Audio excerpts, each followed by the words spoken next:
ப்ளோயரை எப்படி கிளீன் பண்ணுறீங்க அப்படின்னு சொல்லி நிறையா பேர் கேட்டிருந்தாங்க.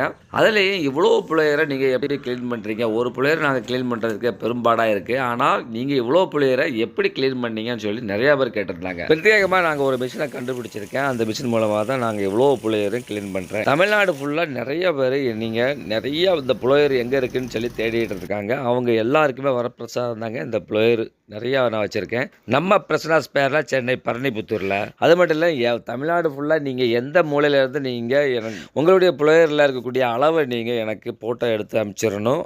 அங்கே உங்களுக்கு அனைத்து இடங்களுக்கும் இந்த ப்ளோயரை கொரியர் மூலமாக அமைச்சு விட்ருவோம். தமிழ்நாடு ஃபுல்லாக இல்லைங்க, இந்தியா ஃபுல்லாக நீங்கள் யார் வேணாலும் உங்களுடைய ப்ளோயருடைய அளவு, கம்பெனி நேமு சொன்னால் போதும். கால் பண்ணி எனக்கு ப்ளோயரு வேணும்னு சொல்லி கேட்டிருந்தாலும் உங்களுக்கு நான் ப்ளோயரை எந்த ஊராக இருந்தாலும் எந்த இடமா இருந்தாலும் உங்களுக்கு நாங்கள் கொரியர் மூலமாக அனுப்பி வச்சுருவோம். பிரசன்னா ஸ்பேர் பரணிபுத்தூர் சென்னை 6,122 என்ற முகவரிக்கு நீங்கள் அனுப்புங்க. அதுலேயே நேர்லேயே வந்து உங்களுக்கு தேவையான ப்ளோயரை நீங்கள் பழைய ப்ளோயரை காட்டி வாங்கிக்கலாம். அதுலேயும் உடைக்காமல் நீங்கள் எப்படி உடையாமல் க்ளீன் பண்ணுறீங்க அப்படிங்கிறதையும் அவங்க கேட்டிருந்தாங்க. அதுக்கான பிரத்யேகமாக கண்டுபிடிக்கப்பட்ட மிஷின் தான் இந்த மிஷின்.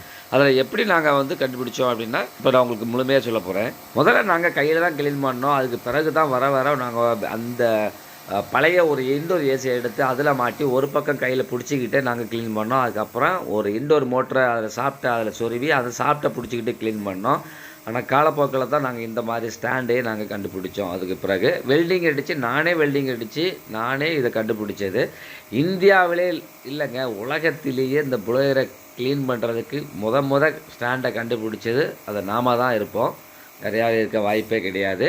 நான் தேதியோடு இதில் இந்த ஸ்க்ரீனில் கொடுத்துருந்தேன். அதுக்கு பிறகு நம்மளை பார்த்து வேறு யாராவது இதே மாதிரி செய்யறதுக்கு வாய்ப்புகள் அதிகம் இருக்குது. கூகுளில் சர்ச் பண்ண இது வரைக்கும் யாருமே இந்த ப்ளோயரை இந்த மாதிரி ஸ்டாண்டை கண்டுபிடிச்சி ப்ளோயரை க்ளீன் பண்ணுறதுக்கு யாருமே இல்லை அப்படிங்கிறது எனக்கு தெரிய வந்தது. எனக்கு நான் மட்டும் இல்லை, பல பேர் அதை கூகுளில் போட்டு சர்ச் பண்ணோம். ஆனால் ப்ளோயரை க்ளீன் பண்ணுறதுக்கு அந்த மாதிரி மிஷின் யாருமே கண்டுபிடிக்கலை அப்படிங்கிறது தெரிய வந்தது.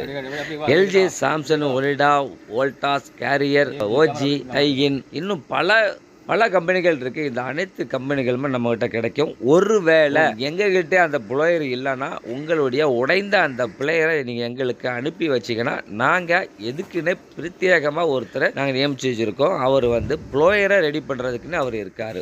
ஒரு காலத்தில் அதாவது கொரோனா டைமில் அந்த நபர் வந்து அந்த மிஷினை விற்கிறதா இருந்தார்.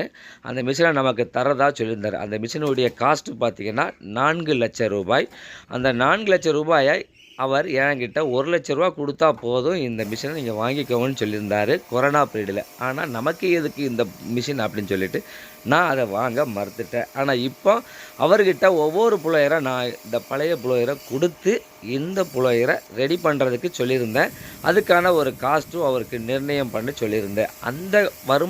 அந்த காலகட்டத்தில் அவருக்கு வருமானமே இல்லாத ஒரு சூழலில் இருக்கும்போது அவருக்கு இந்த மிஷினை நீங்கள் விற்காதீங்க, நான் உங்களுக்கு ப்ளோயரை தந்து நான் நிறைய கஸ்டமர் தந்து ப்ளோயரை வாங்கி தந்து உங்களுக்கு ஒரு வருமானத்தை ஈட்டு தரும் வகையில் நான் அமைக்கிறேன் அப்படின்னு சொல்லியிருந்தேன். ஆனால் இந்த நபர் அதுக்கு முன்னாடி கம்பெனிக்கு வந்து இந்த ப்ளோயரை ரெடி பண்ணி இந்த கம்பெனிக்கு இந்த ப்ளோயரை அலைன்மெண்ட்டு செக் பண்ணுறதுக்காக வேண்டி அந்த மிஷினை வாங்கி வச்சுருந்தார். ஆனால் அதாவது கொரோனா காலகட்டத்தில் அவருக்கு வந்து அது வருமானம் இல்லாமல் அந்த வருமானம் செயலிழந்து போச்சு. அவரும் ரொம்பவும் வருமானமே இல்லாத ஒரு சூழலில் ஆளாயிட்டார். பல கடன்களுக்கும் ஆளாயிட்டார். இக்கட்டான சூழலில் இருக்கும்போது இந்த மிஷினை என்கிட்ட 1 லட்ச ரூபாய்க்கு வாங்கிக்கணும்னு சொல்லி ரொம்ப பணிவாக கேட்டார். அது மட்டும் இல்லைங்க, ரொம்ப வருத்தத்தோடு அவர் கேட்டிருந்தார். எனக்கு எப்படியாவது எனக்கு உதவி பண்ணுங்கிற சூழலில் கேட்டிருந்தார். ஆனால் அந்த நபர்கிட்ட நான் அந்த மிஷினை வாங்கலை. என்கிட்டையும் பார்த்தீங்கன்னா அவ்வளோ தொகையும் இல்லை அந்த காலகட்டத்தில். அதுவும் பார்த்திங்கன்னா நானும் முத கடையை வச்சுருந்த ஒரு காலகட்டம் அது. அதாவது ஏசி ஸ்பேர் பார்ட்ஸு திறந்த காலகட்டம் அது. என் கையில் பணமே இல்லாத ஒரு காலகட்டம் அது. அந்த சூழலில் அவர் கேட்கும்போது நான் எதுவுமே பண்ண முடியாத சூழல் எனக்கு வந்துருச்சு. அவர் எனக்கு ரொம்ப நன்றி சொல்லியிருந்தார். அந்த காலகட்டத்தை நீங்கள் விற்காண்டான்னு சொன்னது ரொம்ப நல்லதாக போச்சுங்க. இப்போ எனக்கு நீங்களே வேலை வாய்ப்பு கொடுத்துட்டீங்க, எனக்கு ரொம்ப தேங்க்ஸ் அப்படின்னு சொல்லியிருந்தார். அவருக்கு நிறைய ப்ளோயர் நாம் இப்போ கொடுத்து உதவி பண்ணிக்கிட்டு இருக்கோம். மீண்டும் அவருக்கு வந்து அந்த கம்பெனி ஆர்டர், கம்பெனியுடைய கான்ட்ராக்ட் எல்லாம் கிடச்சிருச்சு. அது மட்டும் இல்லை, நிறையா மெக்கானிக்குகளுக்கு அவர் தனியாகவும் ப்ளோயரை ரெடி பண்ணி கொடுக்குறாரு. மிஷின் மூலமாக ஒட்டியும் உடஞ்ச ப்ளோயரை அவர் மிஷின் மூலமாக ஒட்டி பக்காவாக இப்போ வந்து அலைன்மெண்ட்டு பார்த்து அந்த ப்ளோயர் வந்து வைப்ரேட்டே இல்லாத அளவுக்கு அருமையாக செஞ்சு கொடுக்குறாரு. அதில் நாங்களும் இப்போ நிறைய டெக்னீஷியன் எடுத்து ப்ளோயரை வாங்கி அவர்கிட்ட கொடுத்து நாங்கள் அந்த அலைன்மெண்ட்டெல்லாம் செக் பண்ணி எனக்கு அவர் கொடுத்துட்ருக்காரு. கொடுத்துருக்கேன். ஒரு நாள் இல்லை 2 நாள் ஆகும். சில புலையர் வந்து பார்த்திங்கன்னா அன்றைக்கே கொடுத்துருவார். ஒரு சில புலையர் கொஞ்சம் வேலை கம்மியாக இருக்குது அப்படின்னா ஆனால் நீங்கள் ஒரு நாள் எங்கள் டைம் கொடுத்தா அந்த புலையர் நாங்கள் ரெடி பண்ணி கொடுக்கறதுக்கு நாங்கள் தயாராக இருக்கிறோம். உங்களுக்கு இது மாதிரி புலையரை ரெடி பண்ணணும் அப்படின்னா நீங்கள் ஸ்க்ரீனில் நான் தெரிகிற நம்பருக்கு நீங்கள் கான்டாக்ட் பண்ணுங்கள். எங்கேயுமே கிடைக்காத அந்த புலையரை நாங்கள் உங்களுக்கு ரெடி பண்ணி கொடுக்கறதுக்கு நாங்கள் தயாராக இருக்கிறோம். இந்த வீடியோ பிடிச்சதுன்னா நீங்கள் லைக் பண்ணுங்கள், உங்கள் நண்பர்களுக்கு ஷேர் பண்ணுங்கள். இது போன்ற வீடியோக்களுக்கு நம்ம சன்கூல் தமிழ் சேனலை சப்ஸ்கிரைப் பண்ணுங்கள். மீண்டும் இது போன்று வேறு ஒரு நல்ல வீடியோவில் நான் சந்திக்கிறேன். அதுவரை நன்றி, வணக்கம்.